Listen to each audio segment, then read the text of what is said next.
واللائي يئسن من المحيض من نسائكم إن ارتبتم فعدتهن 3 أشهر واللائي لم يحضن وأولاة الأحمال أجلهن أن يضعن حملهن ومن يتق الله يجعل له من أمره يسرا ذلك أمر الله أنزله إليكم ومن يتق الله يكفر عنه سيئاته ويعصم له أجرا أسكنوهن من حيث سكنتم من وجدكم ولا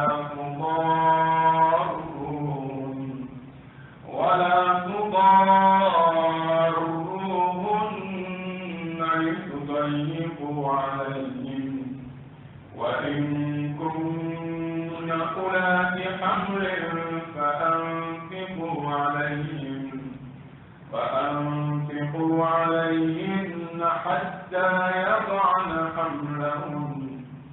وإن أرضعن لكم فآتوهن أجورهن واعتمروا بينكم بمعروف وإن تعاثرتم فسترضع له أخرى. سورة الطلاق آية 8. أعوذ بالله من الشيطان الرجيم. بسم الله الرحمن الرحيم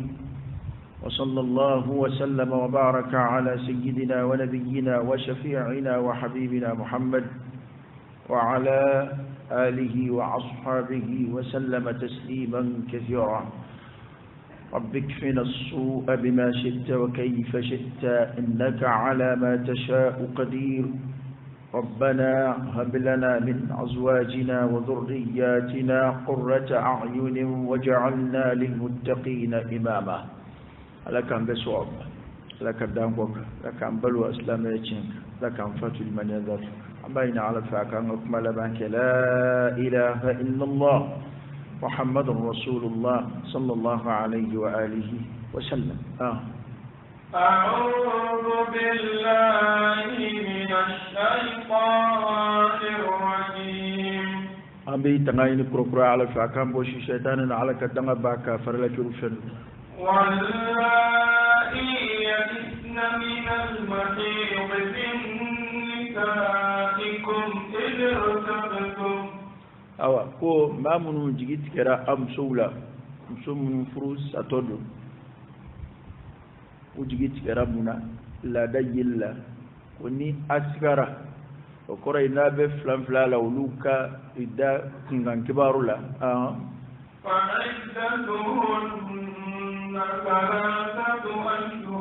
uluka idai kalu sabai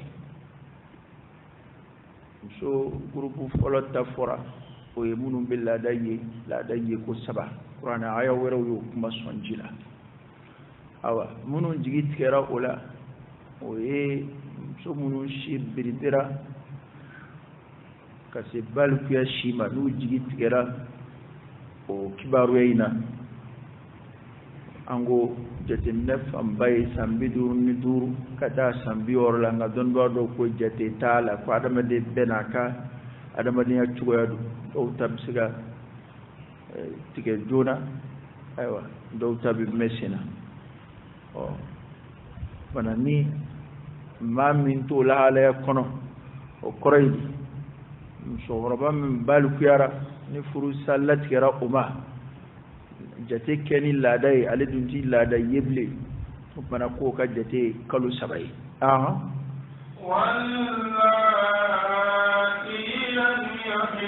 ani munu mal ladai fiewere flo ngaw furula o koray muso do mojara a furula kasoro akilla da yi ni furu sallat kira umma o fana ka idai kalu sabai وأولاة الأحمال أجلهن أن يضعن حملهن وأولاة الأحمال أماساكم سوغر سيجتكو oluka lada yejmei oluka udeum bangi kono bara mbula nu de bangi oluka idda jati dakhali ko koray don bo yo masharu ko em sofuru sara naka la ajig ka kono bara tigitu na ajigina dron halli furu sara bina jigira shini aka idda sigi bana kowa muso furu sale ani muso min ke fatura ka to kolu flabe da makakanin kirla don ba ko nyefo tuola ko muso garsiga ciku oluka idda furanje de ye de ngabban mana ko kon be kono barayre hake de bulusa furu saraka sura kono bara to ka jam awa jigini de kon ya alika idai awa kono bara ida kunsuru yana kaba jigini da aka idai uka kono bara min doni bula uko bla koroidi nu jigina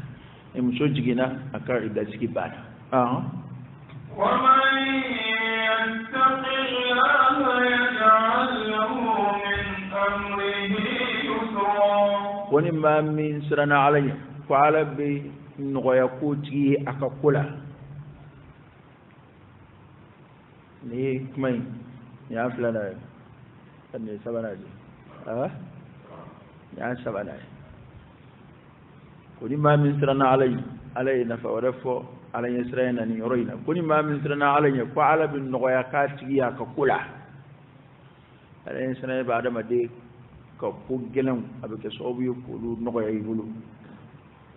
ani kuma do imbe ka surnona ko min na gelera ni boda soro ويا نقول له وأنا ما من سرنا عليه وعلى بالنقيا كاتي أكقولا يا رب لك أن أكون نقيا عين على كبودا كاين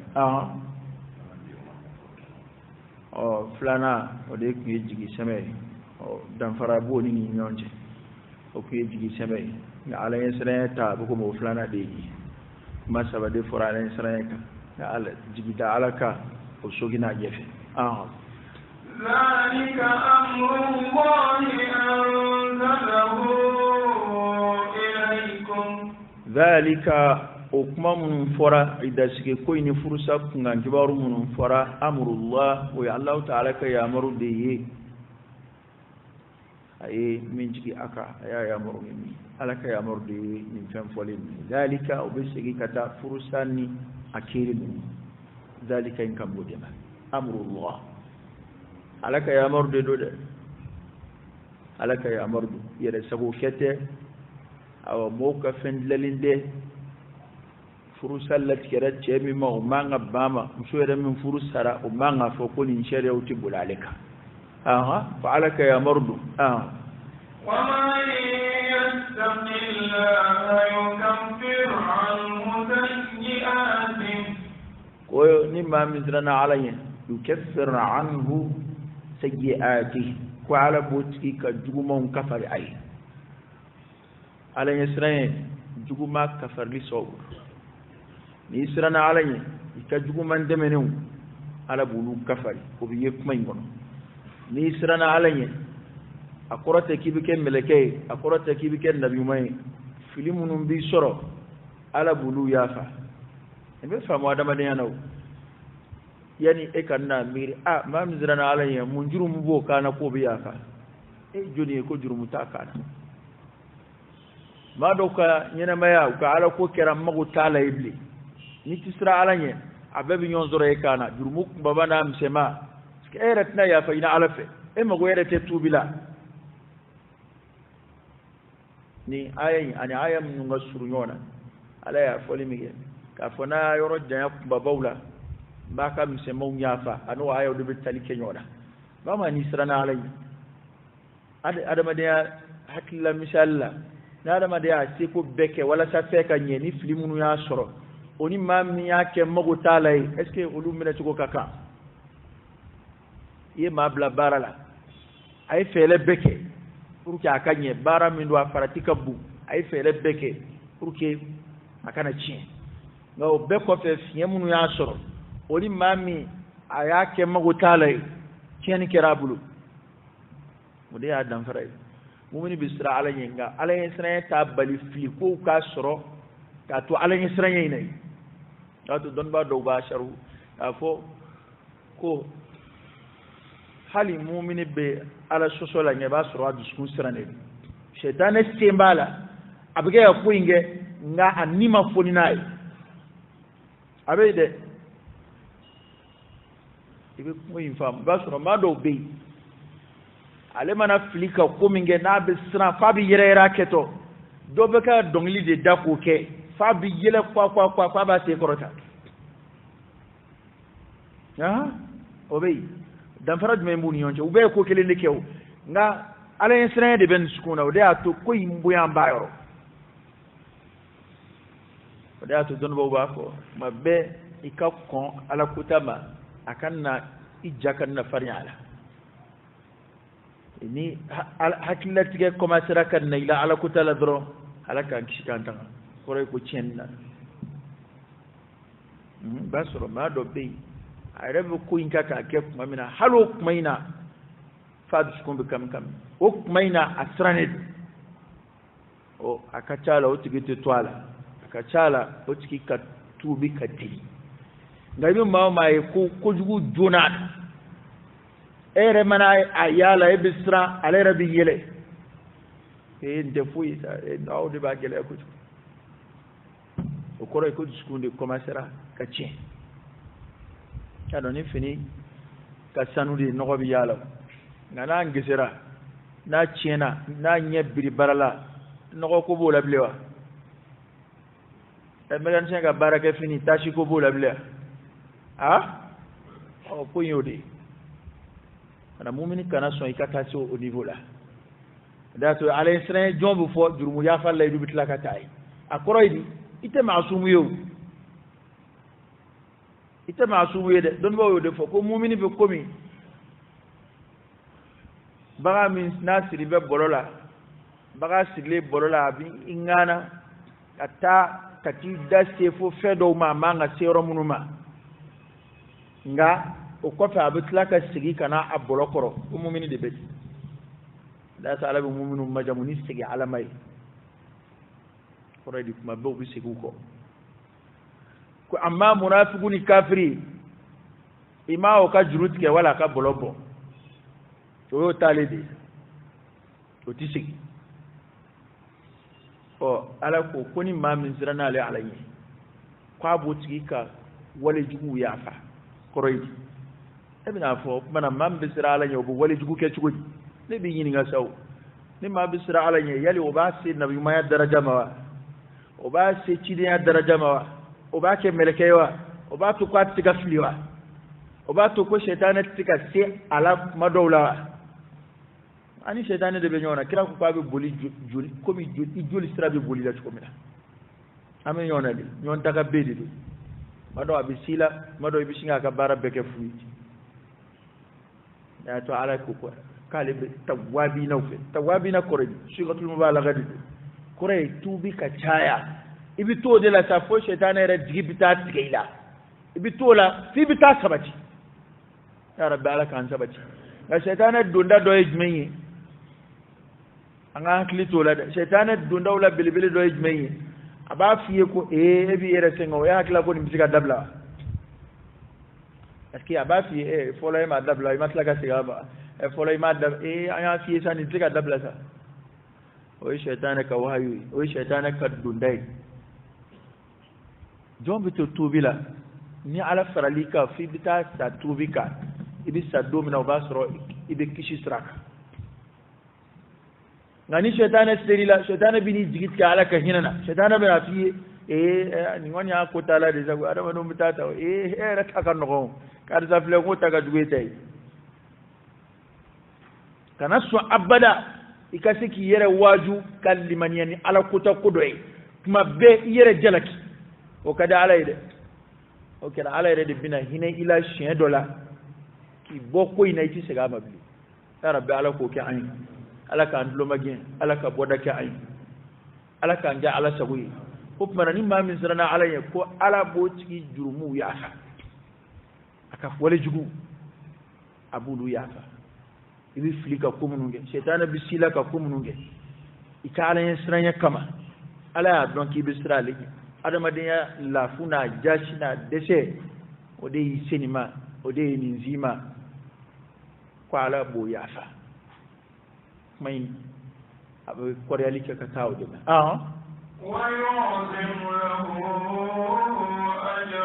wa ala bisra bunya atki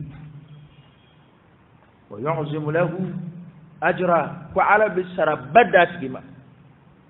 abi ya fama ay doni mununke inma yataqabbalu Allah min almuttaqin ay doni mi gala bu fana saradda ma ka chaya ya rabbi ala kan faraja makuluka أسكنوهن من حيث سكنتم من وجدكم ala segira kana muso furu sale nunga kiri toma ako muso furu sale nunga ayu sigi yorola ayru sigira yoromina ako mneni kuma foko fulana ayu sigi yorola ayru sigira yoromina furu sale kofi ayu sigi yorola ayru sigira yoromina ase ko da majrala gase ko da majra do yaron alaka kiri hikma koda de alaka kiri aske ni to wi luwata dron afo ko nini ngo ingera ebini zara ika hala umugo tola hani bi fere ki do adafe nga alay sigili so furu sale ka da sigi ani so ka so hakeke ay ka baluli hakeke ay mun tuko ala ko aste ko da majrala mo ka sita kile mo ka sorota kile wala ko mana aba usigi ayar usigi rola aste ko da majrala aste ko mana usigi romi noya ay aba sigi usigi chola ولا تضاروهن لتضيقوا عليهن alay kangarda ko akanu torode ولا تضروهن أكن تورو لتضيقوا عليهن ولا شك كرنجوكا أفراكوكا سكيمة أو ربنا أبزاو أربتا أربا ترى أربا دي فعلك أبو أفراكي إيه كان أبو غايف بك فعلنون كالا كاني تورو أسكي يا فروسا فايرتنا سيكا كلو سباين دفبلي فايرتنا سيكا جيكا تويكا سبلي fakanu toro wala saka kurunguka kerengerema tafsiri kala iskiro foka paraka ko kuma laini de iskiro kabe furusa infosa ibina na mso toro ka sigi kuru abulo wala sa ire ka bo aka fo a ne kon ma bode afle ire de tara kasida tigi odefo ko ida tarhalta an qawmi faqad qadaru alla tufariqahum farrahiluna hum ko ni kam non je ki be boy jet gela be bodna bita isarula ki bita udum segi minaka toy halta ka wati ku fe ngaw mi karaba masama inofe ko ko wi giende halu ma pota mab ma gien ka sori ma fo bonga su halidna aka meifi anaka na me na mbetli flake kari fei atlif la tara kunje kalo kelena wala atlif la matematlif la yereka a maratugo bo de symbol onge te abe afugunna metlif lage ngania do balaw la ala kun la dogo kun linga balo do kun fla nga maratugo erem so nyekun ana wada bakika a manipulate chugo mina na atlif la dafa wal de saba ba ko de bistrain akon bistrain e ko a inufo wal ma kun ba faga tashin zo ma dujira ere na doro ta 7h carré fe wazari wani geni manja nyona de ok mana dunan ko dadabu olu bala dina ko abita sama no fe doni halla ke beki dim o yanga adama di Allah da korowi halli man na baro kife baro jana ko fere koroto be aka wuli ngawna tabbe hikma ijmi na wuli kuma sira ka sama no fe doni oni ngalo ndige tekelin saw ya adama di atwedi onge ka fo asirawa kili unanywa na oye ka adama dungo nyon jadu nyona na kili mabbe ngani ama na bale ngani ama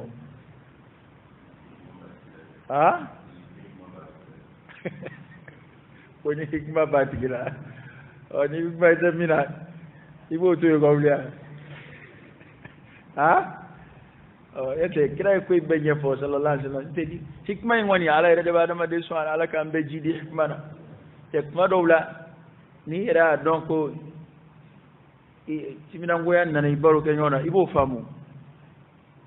bo fambe o dado matigi ko bil isharati labib yafham ndono netam lo bosso ndonna na nef ay baroke 11h sira akindi su 11h sira awa wuli 11h temena ama wuli shin zo ma anganga sulika ni ba halu ama wuli ne bitu ga manduru la mo ja shu gora doni ngoy aba fo pour ta shuma ko 23h sira sira mini sira sira halibi ne be ga yere sabaji so ni ko mo kena mana re susoko a esi falata abene singoro la fifa ne ko ngono ngoni be ahmadi yakiji bola da ta adama de bena mina sugodo adama de felo fere ke ni hikma na ba to ma bi wuli ne o beke ka wale ma wuli sina ne ko ngo ngamba ke na lo ma yesa parce que ngo ne ngone se ko ne se ko ke ngoni ma to Allah ba amana ta suno ko mo ka do mo li bolla ngo karon ke nga sulika bongo mba fa ga doni suna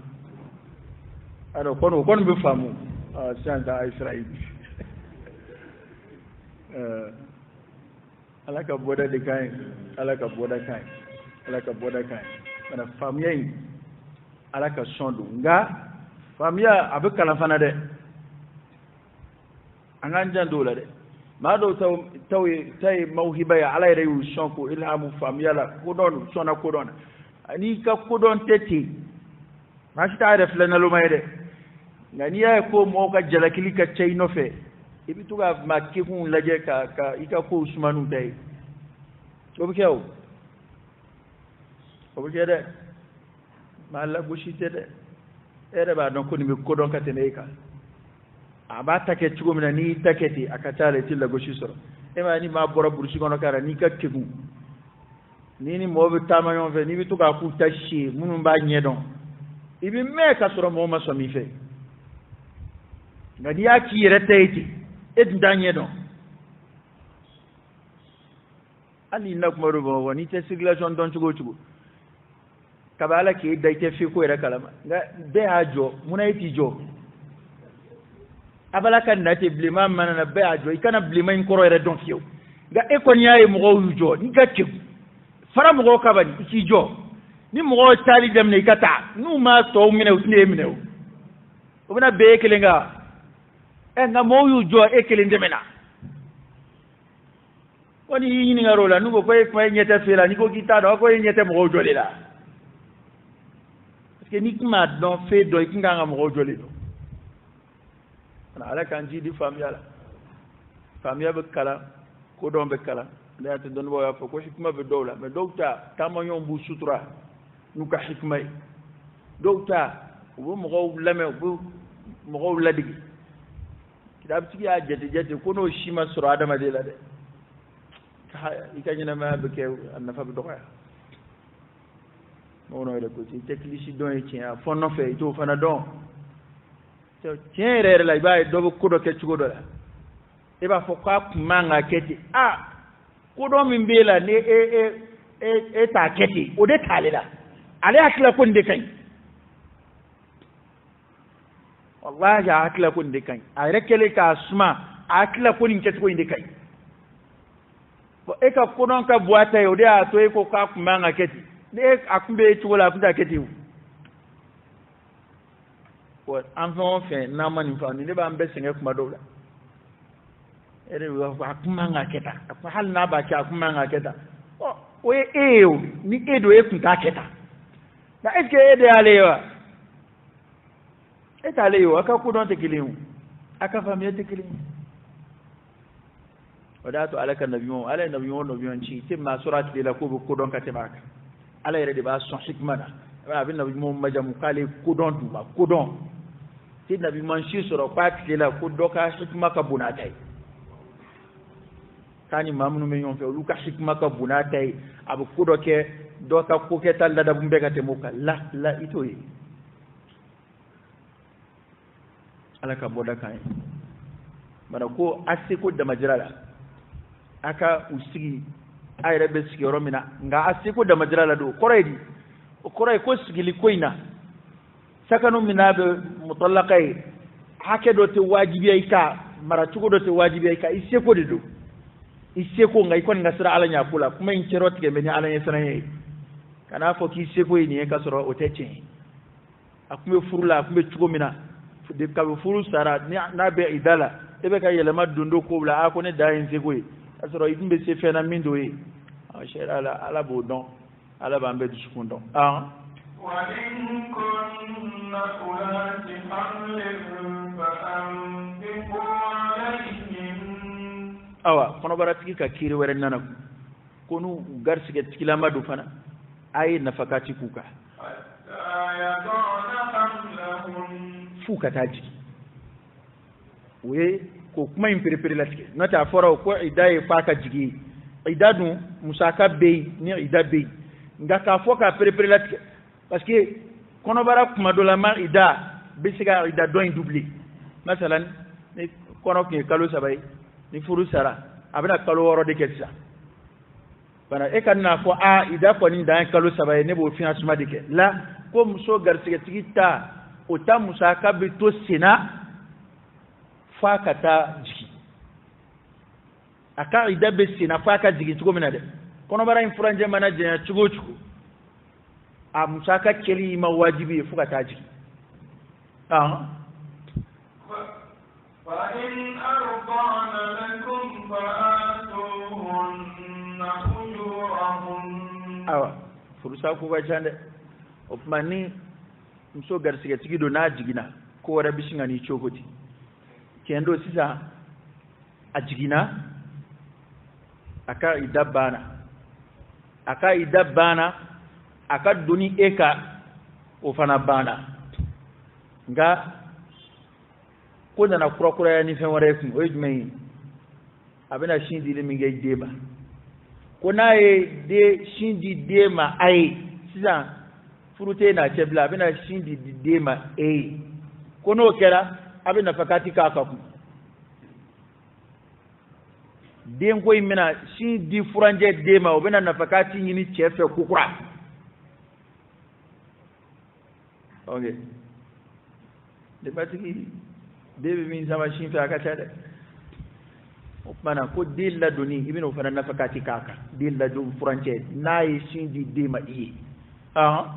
wa tabi'u bainakum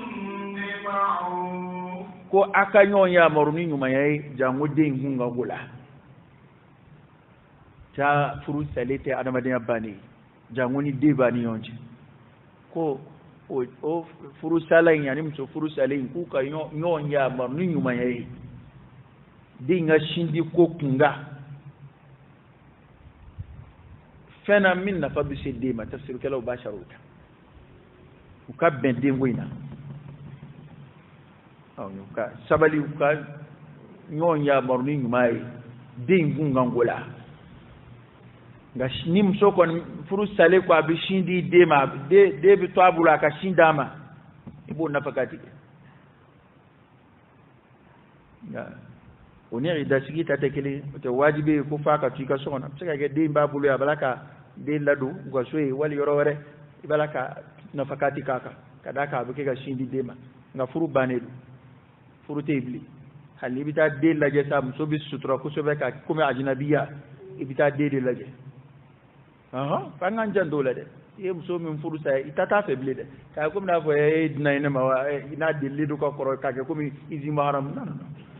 ni furu ko ni sara furu sa injuru tigera ida dafara abana ni de yani babulo ni ki bita laje o de ato ni furu sa dogoda ni kono yere abwama o de kapsa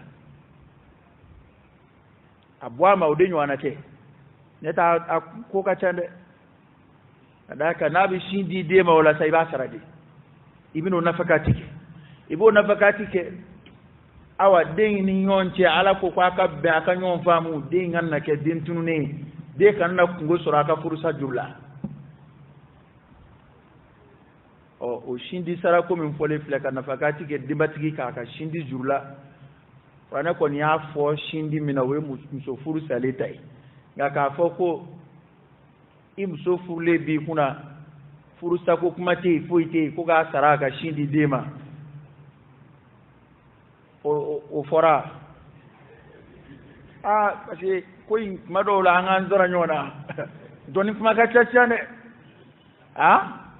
wala be balika meti wajul dobra fu mana konta wa ko halim so ko ati shindi dema ki ba sarade akuma wo fo anve akuma dowlaw tiena ni kon mawye fedo rebbe bi on be ga do bundaw kono akuma ire mana ire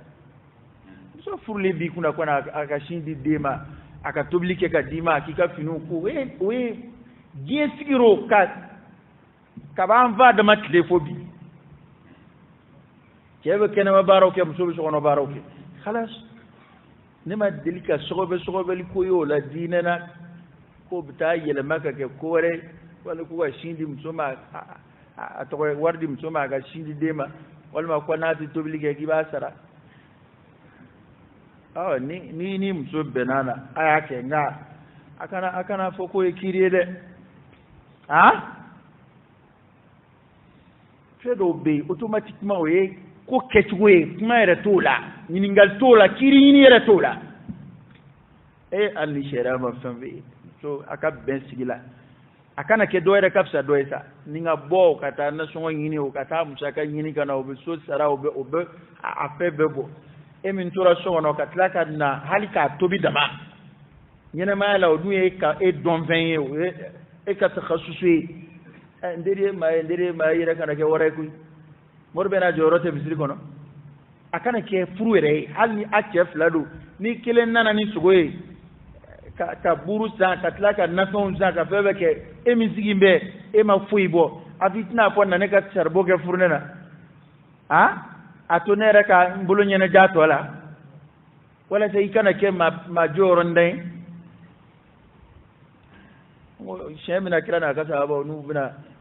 we ko ke ko kira se bala kira sona we ben yoro bara dima kira an ale se bala kira mason sallallahu alaihi wasallam ayra ni yorota ko ke ana o konte fe ko bina sama ko bita ile maka ke fen wora we ko amina kiri do hinola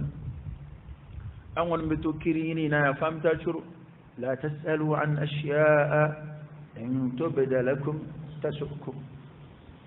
wallahi ngelani dinga suko bela ko jugo ni mabuy mo ke kuluka itabi mo sukuluka am be sangede parce que ni ay ko yimbe ka gele on buluka ta ka gele fu iteni suko beli chaade dungodo ambe kodo kaka sobe dungodo ambe kodo kaka sobe fo harajuna ne fledo dine kono ko gelera ambe bulusa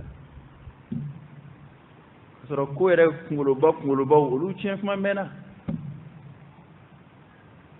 la mereka ke alayen kasra alayen ikadumini ibe femin dun kasra alayen ola muamala la yini mo che kasra alayen ki tugo do tononina ka alaka dawnsigi moka hake kulu koloshi ko ba an reka wuli ka joto lu no febli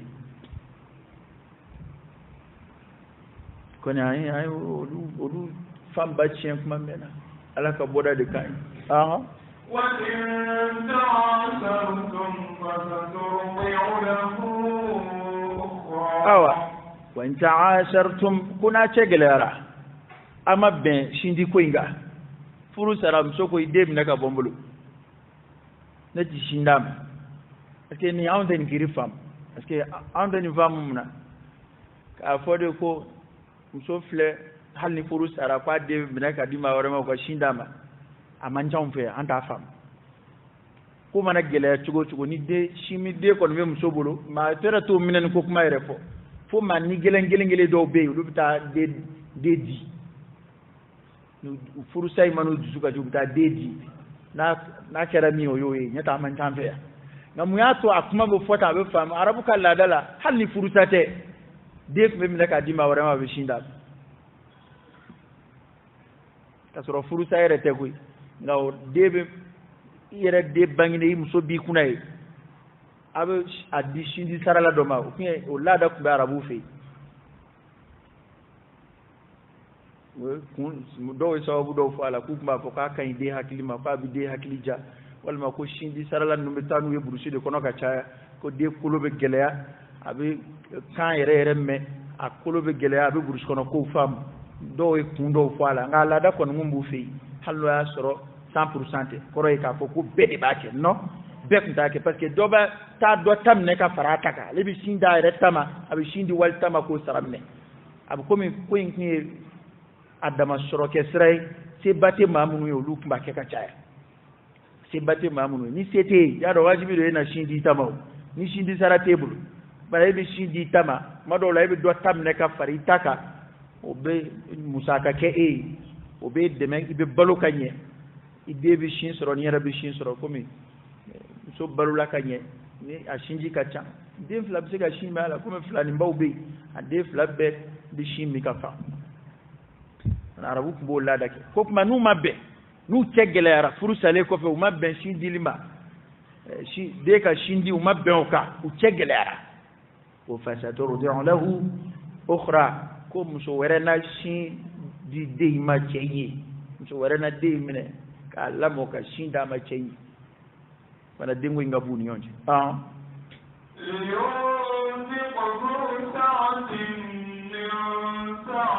ko nga musaka ko infon fen fole fle shindi musaka o musokonoma musaka o ida sigila musaka o ko ma yiri wale ka nafakati ge naka yiriwa ka bwa ka yiriwa hakela o koraidi ala e ferali kiye ka siake mina iki ka musaka ke ka sanga o chuguma ومن قدر عليه رزقه فلينفق مما آتاه الله koni mamin garsige kurunak ni kuruni kala mami ya garsige la koti ga nafakati ke gabo fena ala minda o koraidi nafakati munun fole fleni som do ma precisa la ka fo jafu ya do ni mso furusa funde ka dama akai da sigi kono dungodo walma funde ka dama ka shindi sarala dungodo kwa tetide kwa be chugo jmei ala en goya kemi o ka take ka sanga ka noyama mira tama gelama ko ala en bin goyo yo ka takula wani msore de ko tale bosa ko mabama wa adama kore لا يكلف الله نفسا إلا ما آتاها وعلاه تعالى تنشي كربا فنا إلا ما آتاها فيا سمنا عند جوي سيجعل الله بعد عسر يسرا حسبك أو قال بننا نغيك جلا كفي على ديو مساي فإن مع العسر يسرا إن مع العسر يسرا قال بنا نغيك جلا كفي قال تما كربا فنا أما من سكي قال بنا نغيك جلا كفي أي نغيا ليدو تجلا تكوي قال بنا نغيك يا رب لك نغيك أو ما بلالي فلورا منك على تما كربا فنا أما من ديما mana an yɛrɛ kana an yɛrɛ karaba fɛnɛ ala ma min je ka ye ala ida mi sharia ubla eka wa ala kwa te karaba fena fi bi semina sharia ko bebe istita'a de kono nga istita'in blande yira sago kono ango woro fam ya fo ya da mede to ayre ma bi singa banka dan oro dolati kwa le se ko dawi ni mo tu yere ma do bi singa banka dan oro dolati kwa le se ko dawi istita'in ni ala yere ka kiri ke tuwala imai kwati nishi karaba fenga fai mindima ay mindima ala mindima ala bodon ebina kalinga chien damne anda inti ko nyaketa nyeninga nya blani chambru ngona maso nya blani karonke akumbe furula akumbe ka balu chuko mena ebodo sebe ka bla mi ngono ebodo aywa dugu jawje bi musaka min dama ne se ko e mi wal ne be ka ngani ajugo ya ke ala budo ko yere ani ala ce mi fanga fam kwanti ka fende dugu ala la innahu alimun bi dhati as-sudur disku kono ko yere ala bado imana ko dugu chugo ala bado o bana anga konu angu ke ni konnan je angu ke ni ala nyesranye ko do keli mande adama de ngai ni ala nyesranye ndey nyekoro ka ala jeyini ni ko o miri kula abu ko keli no way maw ete kuma in la kali ka no ga keli kuy mso furu sale ka foko go dege ko ka